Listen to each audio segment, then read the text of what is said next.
Agora que vocês já estudaram e já entenderam como que os átomos compartilham elétrons e formam ligações covalentes, e temos que lembrar que quase a totalidade das moléculas orgânicas envolvem ligações químicas entre átomos não metálicos, que são os principais constituintes da maioria das moléculas orgânicas. Mas já que entendemos que elas se ligam compartilhando pares de elétrons, é importante que a gente estude como esses pares de elétrons se posicionam dentro de um composto, dentro de uma molécula.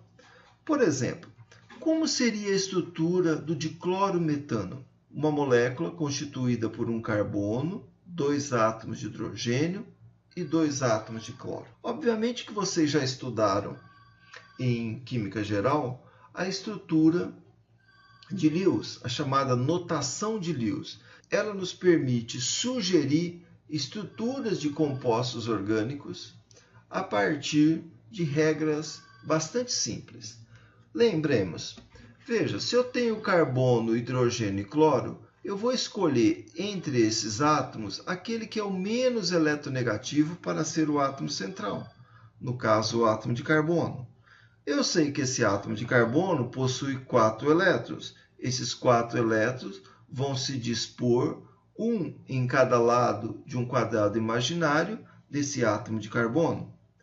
A seguir, os demais átomos vão emparelhar os seus pares de elétrons em torno desse átomo de carbono para atingirem a configuração de um gás nobre.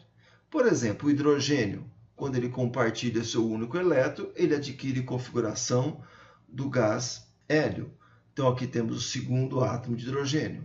No caso do átomo de cloro, ele tem 7 elétrons na camada de valência. Portanto, se ele compartilhar um, ele já terá os 8 elétrons na camada de valência e, portanto, configuração de gás nobre. Colocando aqui o segundo átomo de cloro, temos aqui a estrutura de Lewis para o CH2Cl2, que pode ser representado desta forma simplesmente, omitindo a representação dos pares não ligantes. Então, esta estrutura é a chamada notação de Lewis para o diclorometano. Qual o problema dessa estrutura? O problema dessa estrutura é que ela falha com relação a alguns pontos. Por exemplo, se observarmos essa representação, ela nos dá a falsa ideia de se tratar de uma estrutura planar, onde os ângulos de ligação seriam em torno de 90 graus.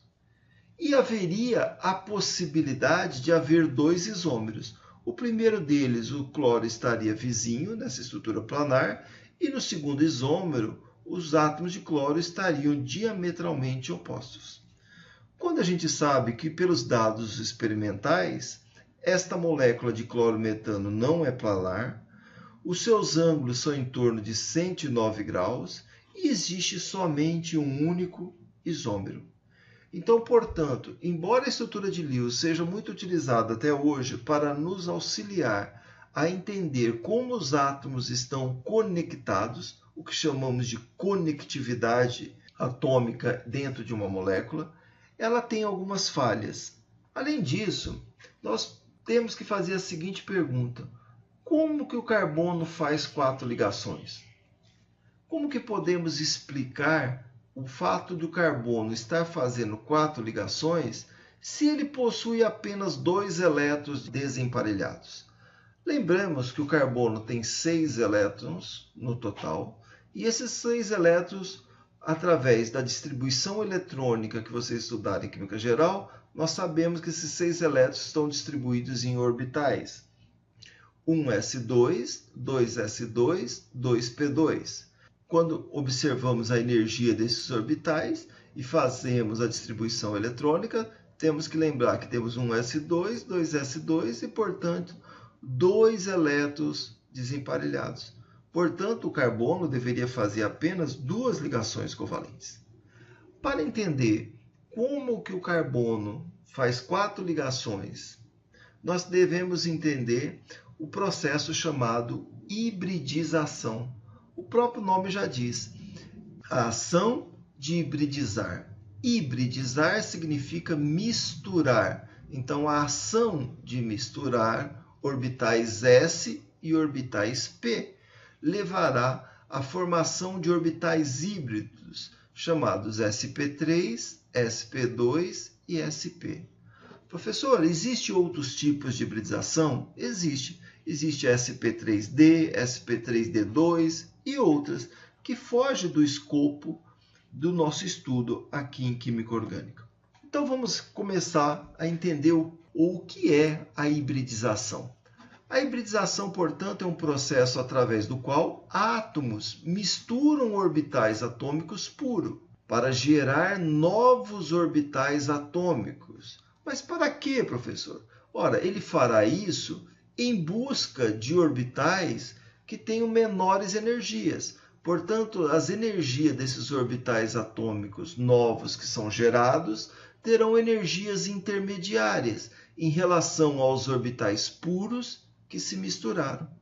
Portanto, trata-se de um processo que é termodinamicamente favorável, uma vez que a somatória da entalpia dos orbitais hibridizados será menor do que a somatória da entalpia dos orbitais puros. Vamos ver como isso funciona. Inicialmente, quando temos a distribuição eletrônica do carbono, no seu chamado estado fundamental, ele tem 6 elétrons. Vamos considerar aqui apenas os elétrons que ocupam orbitais de valência, ou seja, no nível 2. Então, temos 2s2, 2p2. Então, a primeira teoria baseou-se em que, se eu fornecer energia suficiente para esse elétron sair do orbital 2s e ir para um orbital 2p, teríamos o chamado estado excitado, onde agora teríamos os 4 orbitais desemparelhados, que permitiria a formação de 4 ligações covalentes, certo? Certo, mas ao mesmo tempo errado. Por que errado, professor? Veja só, peguemos o metano como exemplo. Sabemos que o metano faz 4 ligações, e essas 4 ligações são idênticas. E eu não posso imaginar ser possível formar 4 ligações idênticas a partir de orbitais diferentes. Não seria possível formar 4 ligações idênticas a partir de orbitais atômicos diferentes.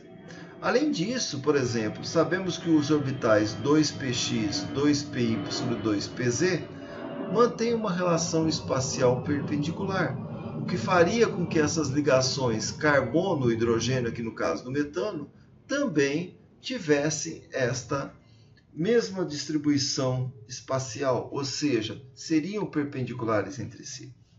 Então, aí que vem a teoria da hibridização.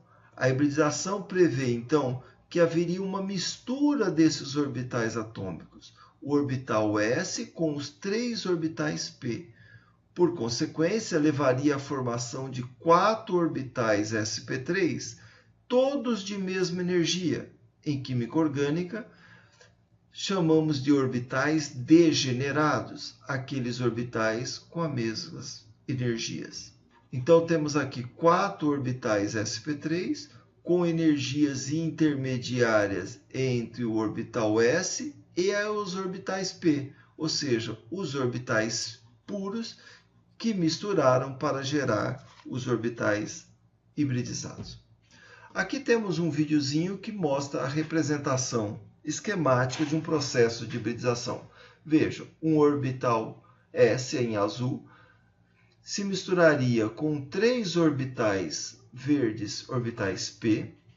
Aconteceria o processo de hibridização e levaria à formação de 4 orbitais sp3, cujos lobos estariam direcionados para os vértices de um tetraedro. Pessoal, agora que a gente viu como é o processo de hibridização para um átomo de carbono, nós vamos ver nesses próximos exemplos que a hibridização não é uma característica ou uma propriedade específica, exclusiva do átomo de carbono. Outros átomos sofrem hibridização. No caso do nitrogênio, da amônia, veremos que esse átomo de nitrogênio também possui uma hibridação sp3. Vamos chamar atenção aqui a um detalhe. Veja, aqui em cima está hibridização e aqui embaixo temos hibridação. São sinônimos? Não, não são. Hibridização é o processo de hibridizar, misturar dois ou mais orbitais para levar à formação de um orbital híbrido, cuja hibridação é sp3. Então, desta forma, a gente consegue distinguir os termos hibridização da hibridação. A hibridização mistura orbitais e geram orbitais atômicos com hibridações específicas. No caso aqui, sp3. Então, vamos ver aqui para o caso do nitrogênio. Em que tipo de orbital esses pares de elétrons livres ou isolados estarão? E quais os orbitais que se envolverão nestas ligações?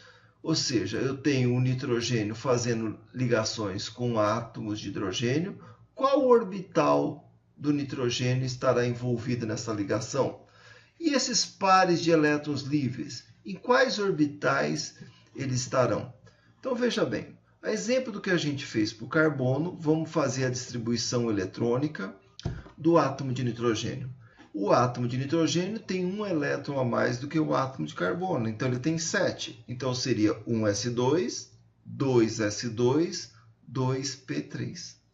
Veja bem, nós temos aqui os 3 elétrons desemparelhados. Então o nitrogênio poderia estar formando 3 ligações. Qual é o problema nesse caso?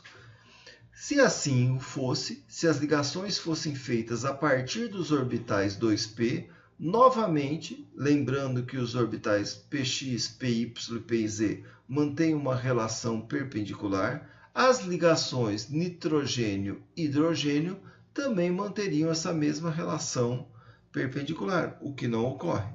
Então, a partir do estado fundamental, temos a formação do estado excitado, a partir da migração de um elétron do orbital s para o orbital 2p. Então, agora nós temos 3 orbitais desemparelhados e um orbital completo agora é um orbital p. Agora nós vamos passar para o processo de hibridização. Então, aqui no caso, eu misturo o orbital s com os orbitais p, levando a 4 orbitais novamente degenerados, onde 3 orbitais sp3 estão com um elétron desemparelhados e temos um orbital sp3 com 2 elétrons. Então fica fácil de entender. Cada um dos orbitais desemparelhados compartilharão esse elétron com átomos de hidrogênio, levando à formação das ligações sigmas. Enquanto este orbital que está preenchido com os 2 elétrons é que carregará este par de elétrons livres. Portanto, o par de elétrons livres do nitrogênio trata-se de um orbital sp3. Vamos fazer o mesmo agora, analisando o oxigênio na molécula de água. Ou seja, nós temos um oxigênio com 2 pares de elétrons livres e o oxigênio fazendo 2 ligações com o hidrogênio. Pergunto a vocês, em qual orbital estará cada um desses pares de elétrons livres? Qual tipo de orbital? É um orbital puro ou é um orbital hibridizado? E nessas ligações covalentes, quais são os orbitais que se sobrepuseram e compartilharam para formar as ligações covalentes? Fazendo aqui o mesmo diagrama de energia, lembrando que o oxigênio agora tem um elétron a mais do que o nitrogênio, e fazendo a distribuição eletrônica, temos 1s2, 2s2, 2p4. Então, a distribuição eletrônica mostra que nós temos apenas 2 elétrons desemparelhados, o que permitiria, a princípio, pensarmos que seriam esses 2 elétrons em orbitais p que levariam à formação das ligações oxigênio-hidrogênio. Chamando a atenção novamente, se fossem estes os 2 orbitais que fossem compartilhar elétrons com os hidrogênio, as ligações oxigênio-hidrogênio obrigatoriamente deveriam ser perpendiculares, o que não ocorre na molécula de água. Então, novamente, teremos um processo de hibridização. Do estado fundamental, levamos à formação do estado excitado, onde um elétron saiu do orbital S e foi para o orbital P, levando aqui a formação do estado excitado. Aqui, novamente, temos dois elétrons desemparelhados. Esses dois elétrons desemparelhados podem levar à formação das ligações covalentes com hidrogênio?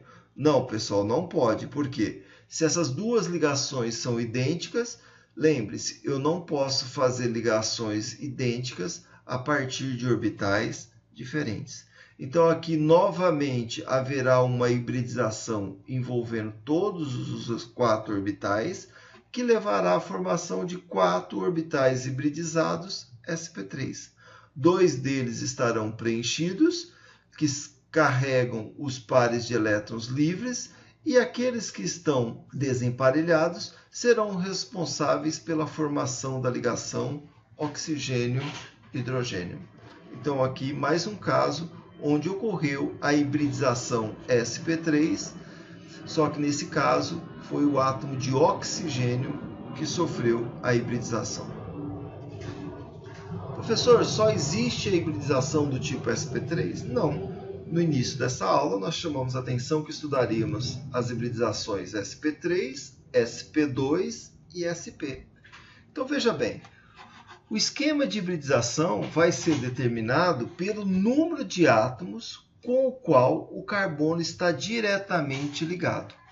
Então, veja só, é uma regrinha mnemônica bastante simples. Esse átomo de carbono, por exemplo, na molécula de eteno, ele está envolvido em ligações com quantos átomos? Com 3. Se ele está envolvido com 3, o que vocês vão memorizar? Ele vai ser do tipo sp2. Se ele está envolvido com 3 átomos, ele precisará de 3 orbitais. Então, eu vou usar um S e 2 P. Essa regrinha mnemônica vai te ajudar bastante na hora de você determinar qual será a hibridização que ocorrerá em cada átomo. No eteno, então, portanto, cada carbono da dupla ligação, seja da esquerda como da direita, está ligado a 3 diferentes átomos através de 3 ligações sigma. Vocês já estudaram ligações sigma e ligações π em química geral. Veja, temos uma ligação sigma, 2 ligações sigma, 3 ligações sigma. Então, nós temos aqui 3 orbitais sp2 fazendo ligações sigma. E a ligação π, professor? Como vocês lembram, ligação π exige o emparelhamento de 2 orbitais p, ou seja, orbitais p puro que não participaram do processo de hibridização. E uma coisa que vocês têm sempre que ter em mente, ligações sigmas são feitas a partir de orbitais hibridizados, enquanto em ligação π só é possível a partir de orbitais p puro. Então, ligações envolvendo orbitais p puro são ligações π. Ligações sigma necessariamente envolverão orbitais hibridizados. Então, aqui para o caso do carbono, novamente temos um S2, 2p2 no estado fundamental. Ao excitarmos esse átomo, um dos elétrons do orbital S passará para o orbital P vazio. Então, temos aqui um estado excitado. Veja só, lembre-se que agora é o diferencial da molécula do eteno para a molécula do etano. Este carbono está ligado a quantos átomos através de ligações sigma? 3. Então, portanto, eu vou precisar apenas de 3 orbitais hibridizados. Eu não vou precisar de 4. Então, nós temos aqui que haverá hibridação envolvendo um orbital S e apenas 2 orbitais P. Então, veja só. Levei a formação do estado hibridizado, que levou à formação de 3 orbitais sp2, cada um deles com um elétron desemparelhados. E percebo, aquele orbital P que não participou da hibridização permanecerá como estava. Continua sendo P puro. Cada um dos orbitais sp2 com um elétron desemparelhado será responsável pela formação das ligações sigma, carbono-carbono, carbono-hidrogênio, carbono-hidrogênio. E este orbital P com um elétron será responsável pela formação da ligação π. Ficou claro, pessoal? Se eu quiser saber que tipo de hibridização eu vou ter que fazer, eu olho para o átomo. Observo quantas ligações sigma ele está fazendo. 3. Então, eu só precisarei de 3 orbitais hibridizados. Um sempre será o S. Portanto, eu precisarei de um S e 2 P. Consequentemente, ficará um orbital P puro. Aqueles orbitais hibridizados levarão às formações das ligações covalentes sigma, enquanto o orbital P puro levará à formação da ligação π. Fácil, né? Então vamos em frente. Então observe aqui a representação. Eu tinha um S, eu fiz a hibridização com apenas 2 orbitais P, resultei agora em 3 orbitais sp2, que mantém uma geometria espacial trigonal plana. Veja, os 3 orbitais sp2 estão em um mesmo plano, separados por ângulos de 120 graus. E o orbital P, professor, aquele que não hibridizou? Ora, ele é representado aqui, ó, perpendicular ao plano que é definido pelos outros 3 orbitais sp2. Então, os 3 orbitais sp2 definem um plano e o orbital P puro fica perpendicular a esse plano. Bastante fácil. Mais para frente utilizaremos muito o entendimento dessa geometria trigonal plano para átomos com hibridação sp2. Então, a estrutura do eteno vai ser possível porque nós teremos aqui a formação de uma ligação sigma. Um orbital sp2 terá o overlap com outro orbital sp2, formando aqui uma ligação sigma. Um orbital sp2 fará a sobreposição com o orbital s do hidrogênio, o mesmo acontecendo aqui. Então, temos as 3 ligações sigma. Repare que os 3 orbitais sp2 formarão as ligações sigma, enquanto o overlap lateral dos orbitais P puro levará à formação da chamada ligação π. Aqui é um videozinho que resume toda a hibridização do tipo sp2. Então veja, temos o orbital s e 3 orbitais p. A hibridização ocorrerá através da mistura de um s com 2p, levando à formação de 3 orbitais sp2 hibridizados. Cada orbital sp2 hibridizado serão separados por ângulos de 120 graus e ocuparão o mesmo plano. Então veja só, todos em um mesmo plano, separados por ângulos de 120 graus. E o orbital que não hibridizou, o orbital P puro, estará acima e abaixo desse plano, que é definido pelos 3 orbitais hibridizados sp2. Bastante fácil, não é mesmo? Então, continuando aqui. Mas, professor, somente o carbono faz hibridação, ou melhor, faz hibridização sp2? Não.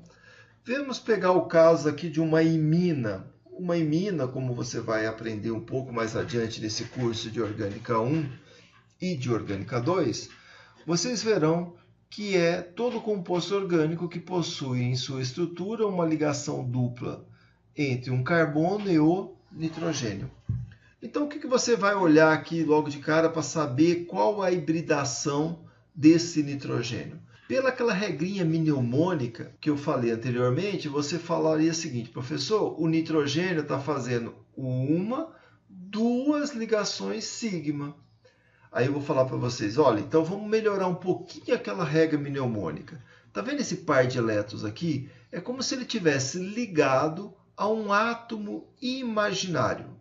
Está vendo? Eu tenho um par de elétrons. Cada ligação aqui não são 2 elétrons. Então eu tenho uma ligação sigma, 2 elétrons. Outra ligação sigma, 2 elétrons. E aqui eu tenho 2 elétrons também. Então é como se esses 2 elétrons configurasse uma ligação sigma com um átomo imaginário. Ah, professor, então muito bem. Então quer dizer que esse nitrogênio está ligado a 3 átomos através de ligações sigma, certo? Certo. Portanto, qual será a hibridação dele? Olha, se são 3 átomos, eu precisarei de 3 orbitais, um s e 2 p, que vão se misturar para levar à formação de átomos com hibridações sp2. Legal, professor, estou entendendo. Portanto, vai ficar um P puro, professor? Vai. E esse P puro faz o quê, pessoal? Faz ligações π. Olha a ligação π aqui, ó. Então, eu terei 3 orbitais sp2 fazendo as ligações sigma e um orbital P puro que formará a ligação π. Tá vendo como é fácil, pessoal? Aí você encontra aí a sua melhor forma de memorizar para que você chegue às respostas corretas. Então vamos lá, voltando para o nitrogênio. 1s2, 2s2, 2p2. Qual é o estado excitado, pessoal? 1s2, 2s1, 2p4 agora. Veja, um elétron saiu do orbital s e ficou emparelhado agora com spin contrários no orbital p. Então veja agora, eu sei que eu vou ter que hibridizar um s com 2 desses 3 orbitais p. Aí eu faço uma pergunta para você. Você, meu caro aluno, você vai utilizar estes 2 primeiros, o primeiro ou o terceiro, ou o segundo e o terceiro? Ah, professor, qualquer um. Qualquer um não, pessoal. Lembre o seguinte, o processo de hibridização não é um processo termodinamicamente favorável que visa a formação de orbitais com menor energia.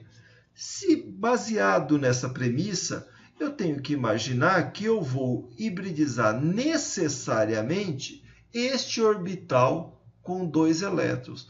Mas por quê, professor? Ora, se eu envolver esses 2 orbitais, eu estarei abaixando a energia de 3 elétrons. Enquanto se eu envolver desses 2 aqui, eu estarei envolvendo o abaixamento da energia de apenas 2 elétrons.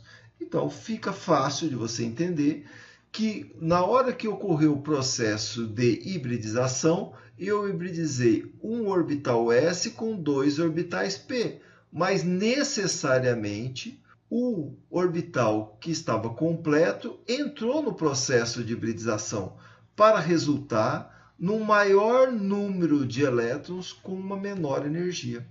Portanto, resultou em 3 orbitais, sendo um completo e 2 desemparelhados. E eu posso imaginar agora o que vai acontecer com cada um desses orbitais. Está vendo um par de elétrons livres aqui? Trata-se deste orbital sp2. O outro sp2 está formando uma ligação sigma. E o terceiro está formando uma segunda ligação sigma. E o orbital P puro, professor? Ora, o orbital P puro formará a ligação π.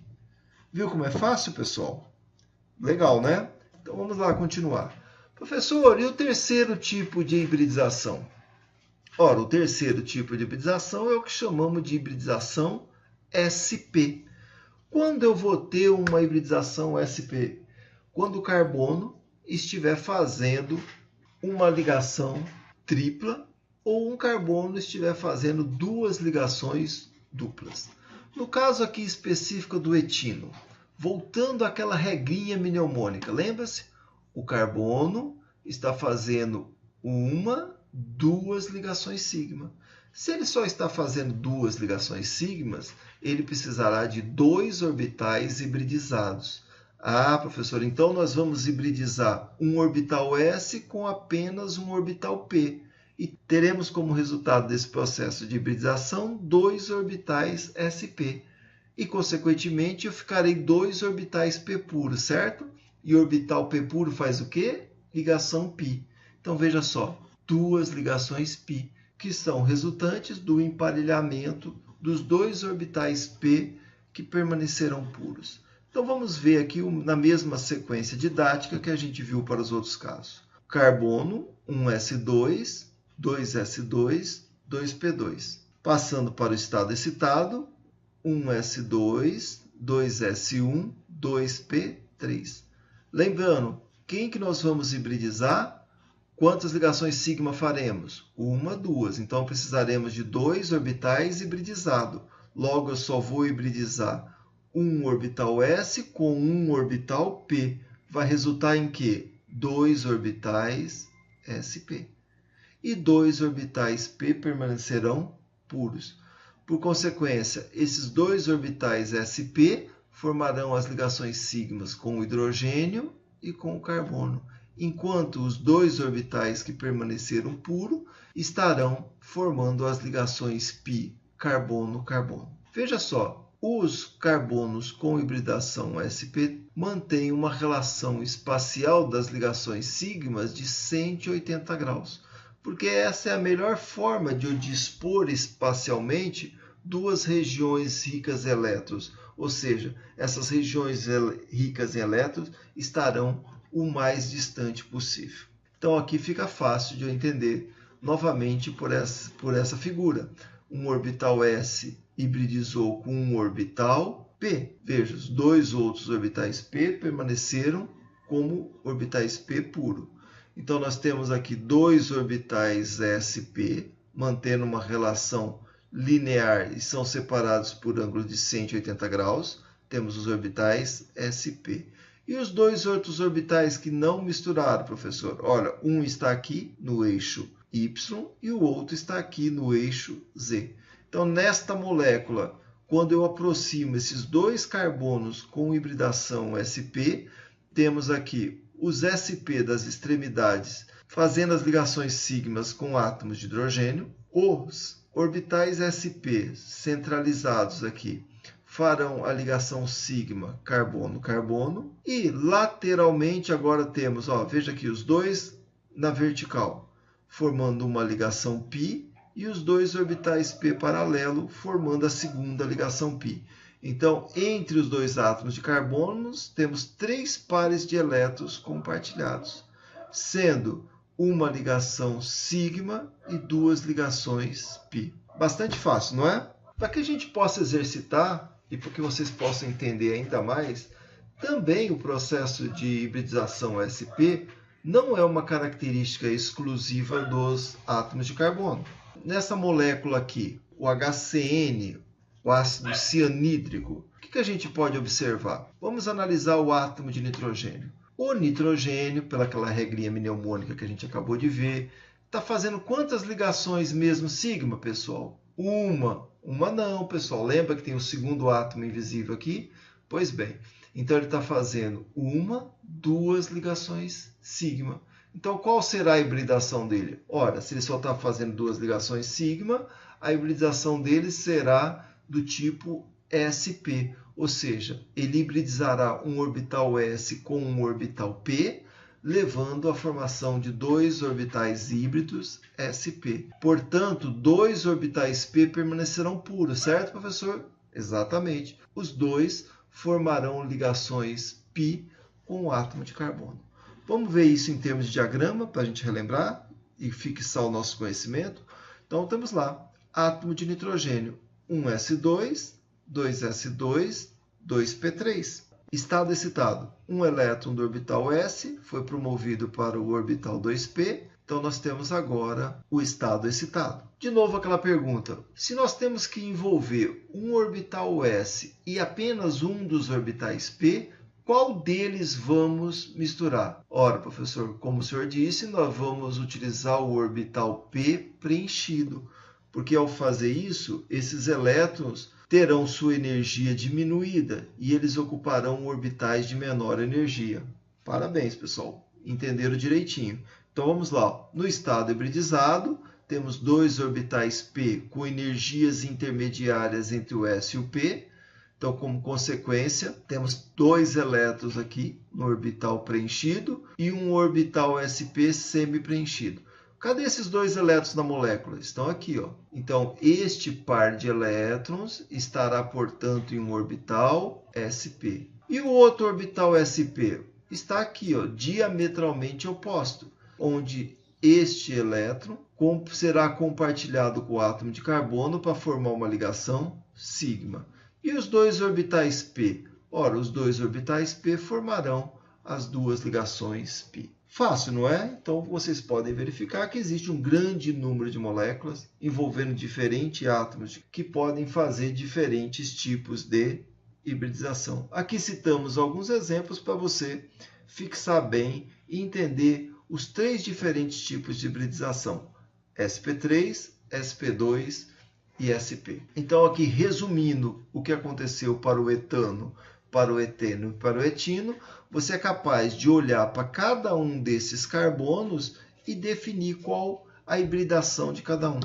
Vamos ver como isso é possível? Veja esse carbono. Quantas ligações sigma ele está fazendo? 4.